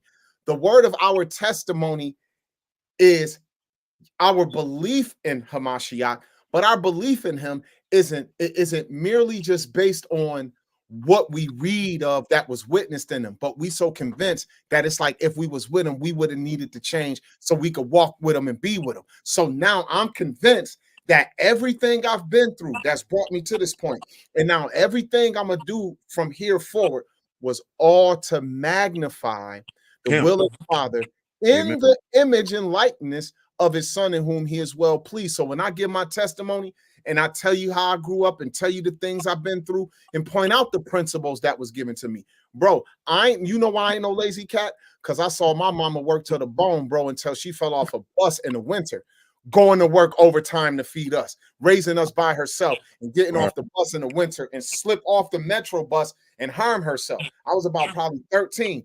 But bro, my mama worked hard just so that we didn't have to be in a community without basic necessities, let alone sometimes the things that we wanted and desired. And then even when her and my pops got divorced, all I ever seen that man do was work security and then start his own security firm. So I didn't have the excuse of, even though I seen some lazy folk, I didn't have the excuse of that my immediate caretakers were lazy people. So when I come into the kingdom, now I'm coming in with a work ethic to do something. Yo, when Paul was on that road to Damascus, bro, and he got knocked off that horse, that man had letters and papers and folk with him. He was willing to hit the road and go anywhere on behalf of the Pharisees and the priests to go and deal with idolaters. He already had his ethic, his willingness. But when Messiah blinded that man and talked to him and showed him some things, he said, got his mind. Now that same work ethic. Now I'm gonna put you on the road with letters from the elders in Jerusalem. And you know what you're gonna do? You're gonna travel all of these roads that these Romans done built, and you're gonna go all of Asia Minor, you're gonna go all of Europe. And now, on my behalf, you're gonna be willing to suffer. But he already had the willingness to be outside. Anyway, Messiah caught him on his way. I'm gonna switch around. I'm gonna put you back on the road. Now you're gonna go on the road for me, bro. That is testimony, and that is what the Most High is doing for us. So as you share some of this work ethic and these gems and these jewels, You saw how solid some people were around you, even though they got to stand before God for their own life. You see some of the solid things in man, because people forget we ain't get the knowledge of evil. We got the knowledge of good and evil. And there's people who tell you some good and gonna do some good as well as then hurt some wrong and some wrong in them. Doggone right. Man, you know what you said just here made me think. My son is a dude I know, man. He was like, man, sometimes, man, you need to take a day off and let the other brothers minister. I said, let me tell you something, bro. I'm a hustling nigga. You understand what I'm telling you? This is what I do. You know what I'm saying? Take a day off. Ask about me, nigga. Ask about me. I'm trying to take. I'm like, take a day off. I say, bro, I've been preaching 3 times a week minimum, bro, since 2015. I say, you could get burnt out. I say, boy, if you work for Yahuwah, how you gonna get burnt out? Get burnt out for standing for Yahuwah? That sounds crazy. You know what I'm talking about? Like, that's fine. It's never been a day where I'm like, I don't want to preach today. It's the same thing with the gym. Ain't never been a day I don't want to go work out. I be ready to go. You know what I'm saying? I've been working out consistently for 16 years. I don't buck workouts. I don't miss nothing. This is what I do. You know what I'm saying? I live for it. I breathe for it. But for me, more importantly, is by the grace of Elohim, it's people depending on me showing up on that block. It's people depending on me to open up that trap house. They depended on me for that. And that's what he thinking that's your pride. I'm like, pride? Ain't no pride, bro. When you got people, bro, you know what I'm saying, depending on you, man, like they need you to come through. You gotta come through. You can't be around here thinking about yourself. How you work for Yahuwah talking about you gonna take a vacation and take a day off? Nigga, this ain't no corporate job. Ain't no PTO on this, nigga. You know what I'm saying? This man told Paul, say, man, if I do this thing willingly, I got a reward. You know what I'm talking about? Man, like, man, I do this because I want to delight him. That man said you got to have a ready heart and a willing mind. Man, that thing transferred. Man, this thing got to be confessed for you. It's got to be delightful for you. You know what's wild about that? Because I didn't have some cats say, hey, bro, it seemed like you always busy doing it. Like, I don't see how you got time for it. I said, men make time for what they love. Men make, and honestly, sometimes you don't think about it. I'm just gonna let it be known. Yo, I love my wife. I ain't gotta think about spending time with her, unless I know I'm so busy that something come in my mind and be like, hey man, check on your wife, bro. You've been so busy. You've been doing this, that, and the third. Hey, make sure she good, because if you got a woman who don't complain, you need to tap in and make sure ain't nothing to complain about. Hey, you good over there? Okay. Hey, babe, look, I know. Hey, I appreciate you. Hey, you know what I mean? About 2-3 weeks, I got this, blah, blah, blah. And being in the position I'm in, I'm in a position, as long as the Most High bless it, I can put things down and concentrate on my family. I'm talking about like, no, I ain't doing nothing. I'm just gonna concentrate on my house. Hey, bro, look at this. When you doing what you love to do, bro, do you know I ain't never take no time? The only time I took time off from selling drugs, Dwayne, is when I thought that in me shutting down my spot on the Sabbath was pleasing to God. Look here, man. Let me tell you something, man. When we were hustling, man, my homeboys were like, "Yeah, man, it's Sunday, bro. It's the Lord Day. We ain't selling no dope." I'm like, nigga, we commit to saying that I'm out here. I'm out here. Yo, my mans can tell you, yo, this dude got so fanatical on being convinced that he had to start keeping the commandments. He ain't stopped selling drugs first. He just stopped selling drugs on the Sabbath. Hey, but hey, you know what though? That's how it be when you like, boy, I know I need to get it together, but I'm gonna halfway do it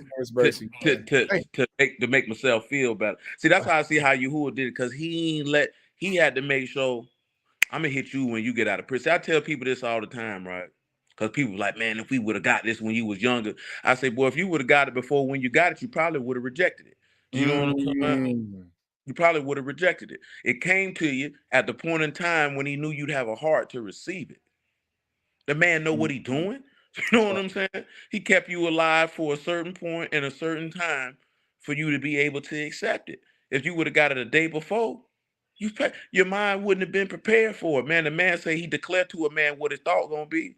He get every mind, the mind you got, Yahuwah giving it to you. That's what a lot of brothers don't realize. That's why I tell you, you better pray this man give you a mind to love him, to believe in it, because that man can give you a mind and shut your junk off, boy. That man tell you he send you a strong delusion that you should believe a lie. I don't know why. Man, look at man. I was telling a brother this the other day, man. I say we give Satan too much credit, bro. Satan ain't nobody. Satan ain't got no power to do nothing. He ain't nothing. All he can do is tempt you. He can't harm you unless Yahuwah tell him he can. You know what I'm saying? All he can do is tell you a lie, and he gonna tell you a lie based off what it is that you desire. And all he gonna do is tempt you based off what it is that you desire. So it's really you against yourself. It's really somebody coming to show you what it is that you really want to do anyway. You know what I'm talking about? And you don't need the devil for that.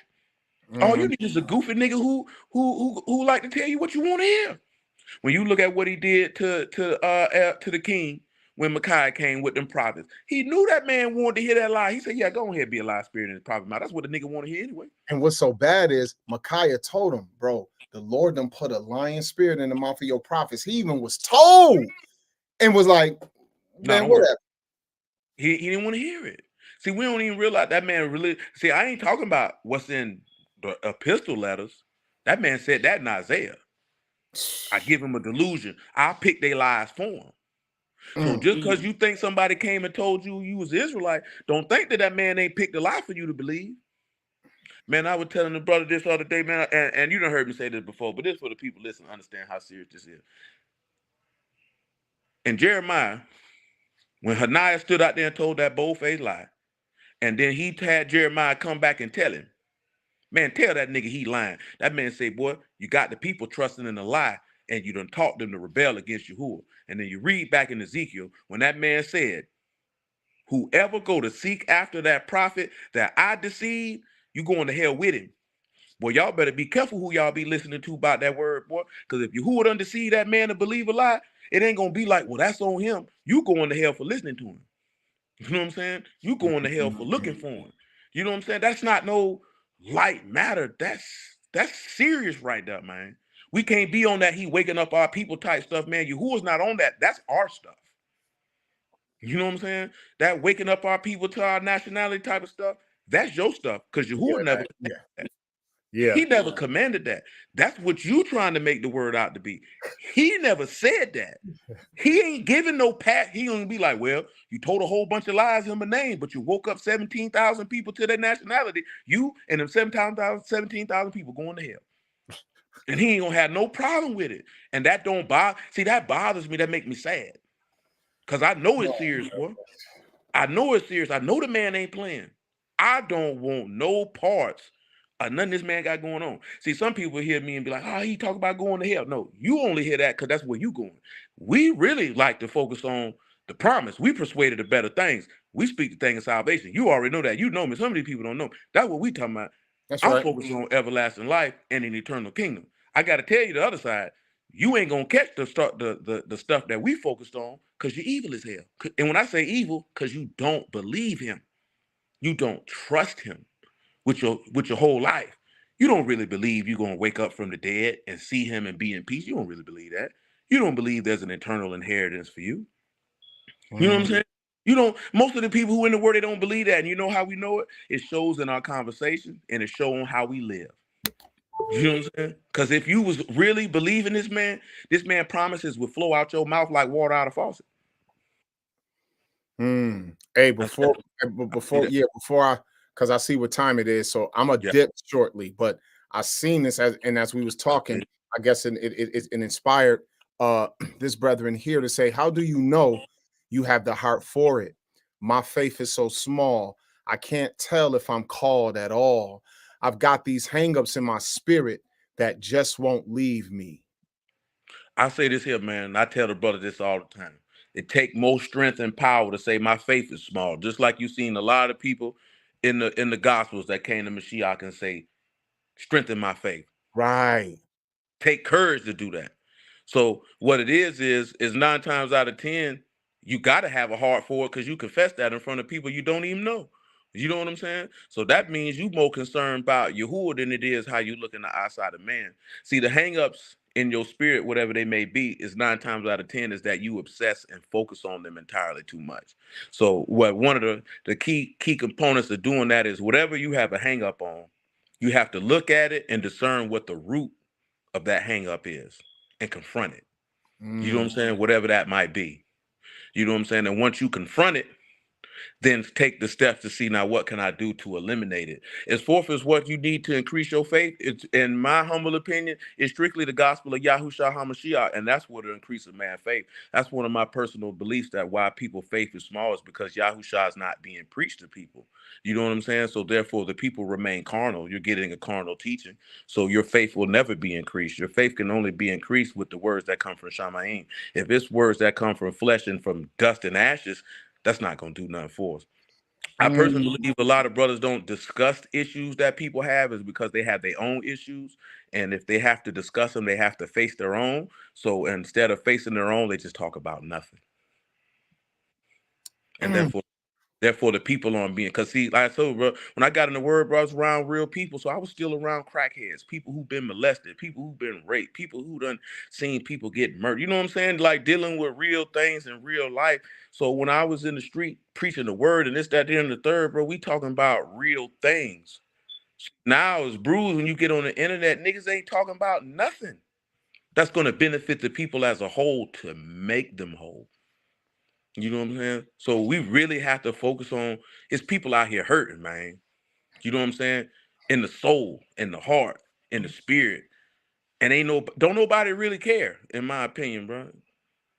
Because this person shouldn't be feeling like, because I guarantee you it's people they listen to, people they kick it with, and they ain't got no answers for them. Like, why are we listening to people who ain't got no answers for us on how you can be the best version of yourself and how you can be converted and whatever it is that you struggling with, that person can walk with you and help you overcome them by being a brother or being a sister or giving you the proper information or helping you carry that burden with you till you overcome. We don't got none of that out here. Just a whole bunch of niggas niggering it up, telling lies and having penis measuring contests every other day. You know what? I'm gonna add. The scripture says many are called, but few are chosen. So there's a great calling of coming to Messiah. There's going to be many who are going to come because of the calling. But now being chosen, this is the thing. While this treasure of faith that you've been given is you're still in your earthly body, this is the same frame in which you committed your sins in. The fornication, this same tongue that you're supposed to bless in the name of Messiah is the same tongue you possibly lied with, bear false witness, or committed perjury with. These same eyes that are supposed to be watching in order to do righteousness, these is the same eyes that I've used to lust. The same body frame that in covenant, I lay in the bed with my wife. It's the same body frame that being in a wicked mindset caused me to run around and jump from woman to woman's bed if they was willing to let me. Word. So this is the thing. I said, me and Dwayne was talking earlier, and I said something about the flesh has muscle memory when it comes to sin. There is something that if you want to be assured, more assured, what he said, it is the gospel of Hamashiach, who people call the Christ. It is really studying and understanding the simplicity with which he's telling us, like children who got their father there. No, don't do that. No, don't touch that. Now, if something is, and you hear that instruction and you just willing to, man, forget that, then yeah, you could question yourself. But the idea of something there saying to go against what Messiah say, and you're fighting that, don't think that somehow you being in the fight to stay away from sin means that you're sinning. You're not. If you're not sinning, you're not sinning. But sometimes we could feel diminished because, Dwayne, you know, sometimes people feel that because they are supposed to be walking in this righteousness now, when they feel the temptation, sometimes that says, I ain't cutting it. No. The adversary is coming to get back some of his best soldiers. If he could. So like he said, all he could do is tempt you, but he ain't got no right to destroy you. So you're going to feel the temptation of the flesh or him talking your head to cause you to doubt. Our first mother, he said, did God say this? She repeated. Yep, she knew exactly what God said. We know exactly what he be saying. But then something be like, nah, it ain't really like that. So let me show you something right here in Ephesians chapter 4 in verse 17. Now this I say and testify in Yah, that you must no longer walk as the Gentiles do, in the futility of their minds. They are darkening their understanding, alienated from the life of God because of the ignorance that is in them, due to the hardness of heart. They have become callous and have given themselves up to sensuality, greedy to practice every kind of impurity. But that is not the way you learned Christ, assuming that you heard about him and were taught in him as the truth is in Yeshua. To put off your old self, which belongs to your former manner of life and is corrupt through deceitful desires, and be renewed in the spirit of your minds and put on the new self, created after the likeness of God in true righteousness and holiness. Therefore, having put away falsehood, let each one of you speak truth with his neighbor. So guess what? As Dwayne said, you come out here saying a whole bunch of people you don't know. You spoke a truth about sometimes feeling like you don't have enough strength. Well, that's what you saying that means that people are supposed to gather around you to strengthen you. So what you need to make sure you do is look at that ticker on the bottom of that screen and take down my email address. That's on you to do it. Now, if you don't do it, I ain't coming looking for you, damn it. But at least I'm telling you, you go ahead and take that email address down and email me. And however helpful I and the circle I run in can be, will be as helpful as the Most High allow it. But listen to this. Be angry, but don't sin. Don't let the sun go down on your anger. So if you feel because you've gotten angry, somehow you've done something foul, no, be angry, but don't sin. And don't give opportunity to the devil. Let the thief no longer steal, but rather let him work, doing honest work with his own hand, that he may have something to share with somebody else who got need. And the last thing I'll read to you is this. This is 1 John chapter 4. Check this out. Or this, I think this is chapter 3. This is one of my top 5 New Testament texts, because you could, you got to pick and choose. But listen to this. This is one of my favorites. So if we want an assurance, right? This man said, verse 14, 1 John 3 and 14. We know that we have passed out of death into life. So you said you're not sure if you called. Well, you want to measure yourself? Listen to this. We know we have passed out of death to life because we love the brothers. Whoever don't love lives in death. So when you look at yourself, sometimes when you're becoming and looking at yourself, like, yo, I wonder if I'm hitting up on something, check your service to the brothers. Check your service to the brotherhood and the sisterhood. And if you feel like, yo, I'm not really fellowshipping and participating and being there to see if I can be as much as I need help, you'll be surprised when you walk into a room full of believers and you say, hey, brothers, I need help. They're like, damn, well, let us know what's up because we need some help too. Now you got a circle of people. You got a circle of people who need some help. Dwayne, when that Bible study happened and them cats come over to the house and y'all sitting there and y'all start to hear what people need. And as you hear what your brother need or your sister need, you there to do your part and others are there to do their part. As it says, woe unto the person who is by themselves when they fall. Right. Hey, they put in the comments, bro. They say they dealing with fear and doubt. Huh? They put in the comments what they struggling with is fear and doubt. Oh, right. Oh, okay. I see this right here. It says it's fear and doubt. The anger I have towards my sinfulness, my weakness that keeps me from trusting him fully, and apologies. I don't want to keep y'all. Well, that's why I told you to use that email address. You heard? Because I ain't about to be on here all night. So I told you to use that email address. Hey, I can tell you, man, you can call my phone, because one thing, my phone number on the internet anyway, because I do business. You know what I'm talking about? So that don't make no difference. But my number is 904-401-9912. You know what I'm saying? But I'm had to say he gave me that number 10 years ago. Straight up. But let me maintain. Listen, hey. But like you know what the fear and doubt come in at though, in all seriousness, it go back to what I was talking about. Like when Paul wrote, how can you call on him whom you have not heard? And how can you believe without a preacher? And the scriptural example of that is, because a lot of brews get this misconstrued. Your forefathers didn't know Yahuwah in Egypt. They didn't know who he was. So right. How could they be calling on Yahuwah in Egypt? They didn't know him. So they couldn't call on him until they had a preacher, which was Moses. That's You know what right. I'm saying? And to show you that in Exodus 4, that they literally had to show them signs and wonders along with the word, because signs and wonders are for people who don't believe. They couldn't Mm, prophesy to them that's about right. somebody who they've never seen and never heard of. You know what I'm saying? So one of the biggest ways to eliminate fear and doubt is prayerfully, if you who will see fit, that you actually get an opportunity to hear somebody preach Yahushua HaMashiach to you, or the faith of Elohim to you.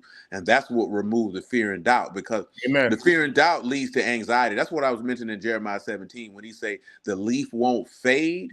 When Mm, you look at that fade, it translates to no anxiety, no worry. You know what I'm saying? So when you see that in Philippians, when Paul say, be anxious for nothing.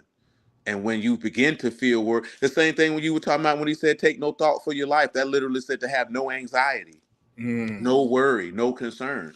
mm, And what did Paul tell you when he said, hey, think on these things, that which is just, that which is pure, that which is righteous. So when the fear and doubt, like he mentioned before, right? Because I done had people say this, you are dust and ashes. So you are subject to like passions as anybody else. See, a lot of people take that. See, the thoughts of foolishness is sin, but they don't know that thoughts means your plots, plans, and devices. See, if you're plotting and planning sin, that's foolishness. You that's know what right. I'm talking about? That's right. But just because you had the thought to punch somebody in the mouth, or you seen some booty cheeks jiggling, you like, boy, I smash her. Now you bring those thoughts into captivity to Mashiach.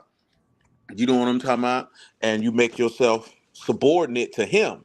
Just because you have the thought or the impulse does not mean that you's just an evil person. You know what I'm saying? You have the flesh, but you cast those things to the side because you have respect to the recompense of the reward.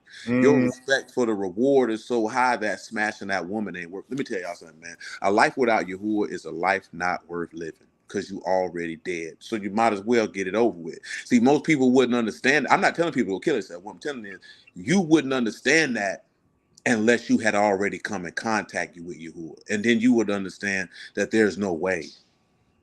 Because if I don't have him, I don't have anything. And if I don't have him, why would I even want to breathe? But see, that can only happen if you hear that's why I said what I said earlier, bro.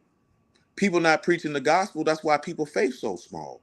You go around a lot of the Hebrews, you can tell a lot of the Hebrews' faith is small. It's small because nobody's teaching it to them because they scared to be, oh, you sound like a Christian. Man, mm, I be like, man, you know what I be wanting to tell these dudes, man, but I don't say it because I'm a professional. I want to get disrespectful like them New York cats do. And you know what they like to say when somebody get mad disrespectful? It's the initials of SMD. That's what I be wanting to tell people when they be like, you sound like a Christian. Why do you think you offended me because I'm telling people to trust in God? Ain't that's what Psalm 78 say? That they faith and hope might be in God? Ain't that what Peter mm-hmm, say? mm-hmm. That's what we supposed to be doing, jackass. That's why the people ain't overcoming nothing. That's why this brother here is struggling with what they're struggling with, because we ain't talking about nothing. So how the people going? See, let me tell you something, man. You can't overcome with the law. I hate to be the bearer of bad news. You're not finna overcome nothing because you keep the Sabbath. That's right. You can go read in the Chronicles of Kings about kings who kept the commandments, but not with a perfect heart. And when their faith got tested, they folded. You got to have trust in Yahuwah to overcome when you face situations that not eating pork ain't. See, they got you thinking they're going to persecute you for pork chops. Nah, you're going to have to stand on the word, bro. That's right, You're going brother. to have to stand on them promises, even against your life. And if you getting taught the law and you getting taught we Israelites, you not gonna stand when your faith get tested. Hell, some of Mm, these niggas fold when them white folks.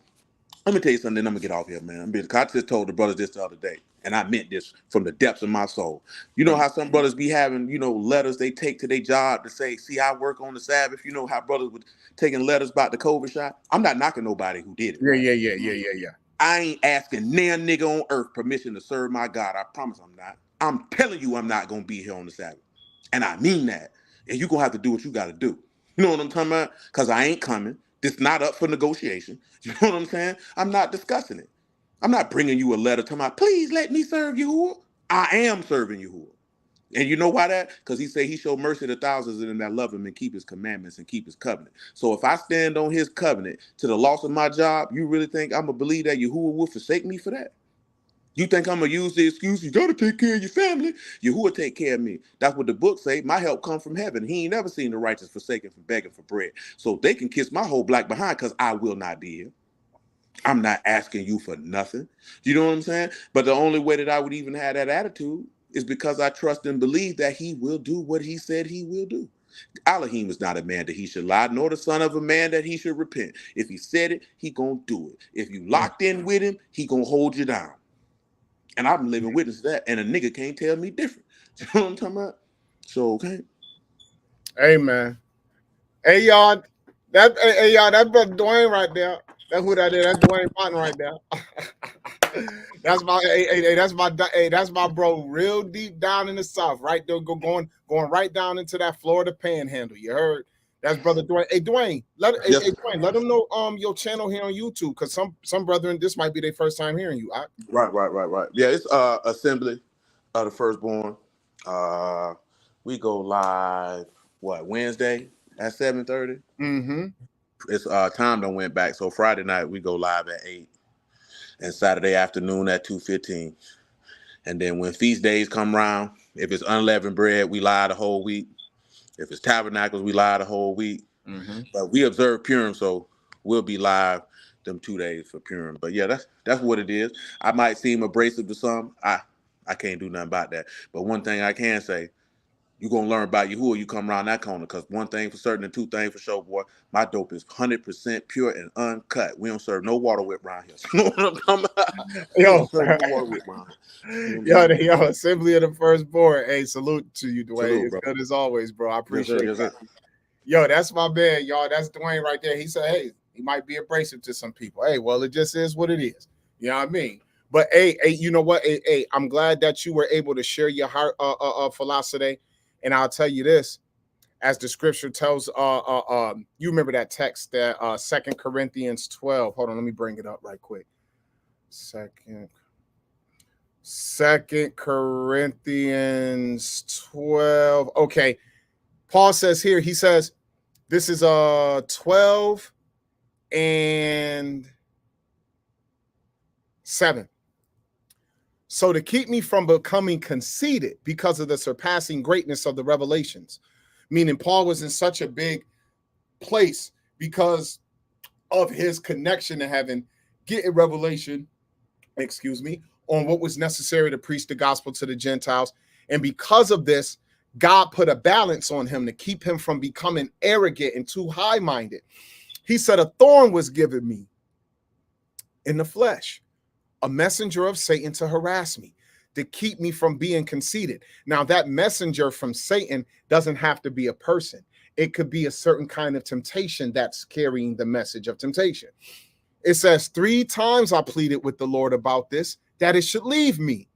But he said, my grace is sufficient for you, for my power is made perfect in weakness. It don't mean that God has to be weak in order for him to be shown powerful.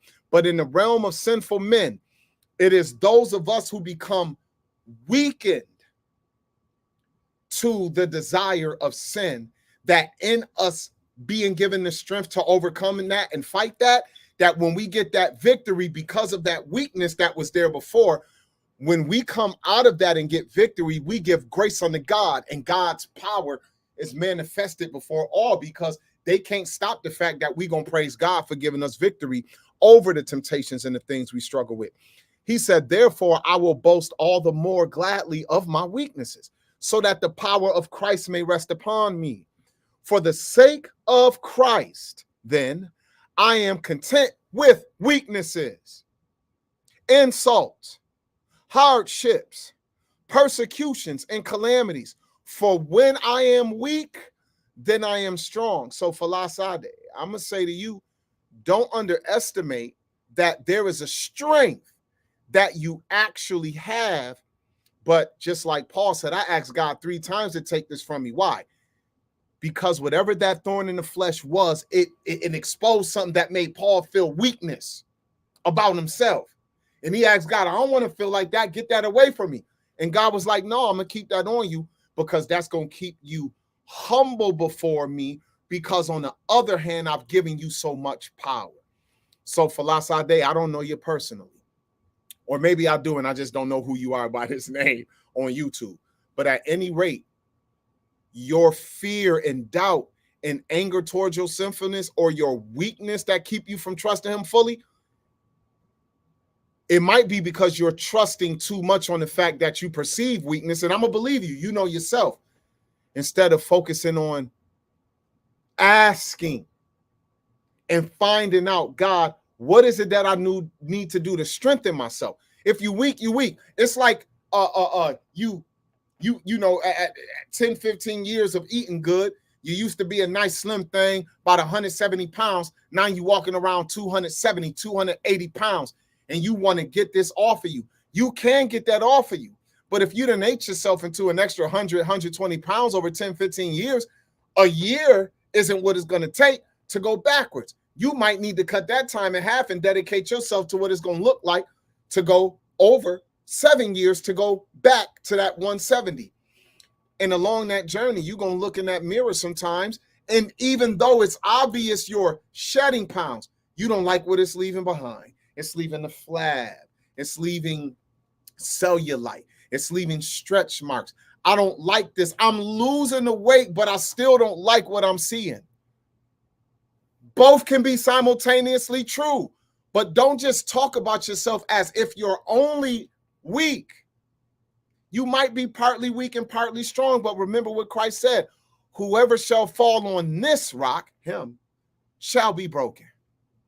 But whoever it fall on, it's going to smash them to powder. If you ain't being smashed to powder by God, then you've fallen on Christ and you're being broken. And this, what you putting in front of us, is a cry from you to say, hey, I don't like feeling weak. I want to feel stronger. I have fear and doubt. Well, I'll tell you this. I be having fear and doubt sometimes, but it's not an all the time thing. But I'm man. And when them times come, I let people know. And another thing that I think is, it's just like people who mourn. Someone dies and people give themselves to serving in order to, hold on, y'all. My screen just froze. Hold on. Y'all might be able to hear my voice, but my screen froze. I'm not sure. Oh, come on.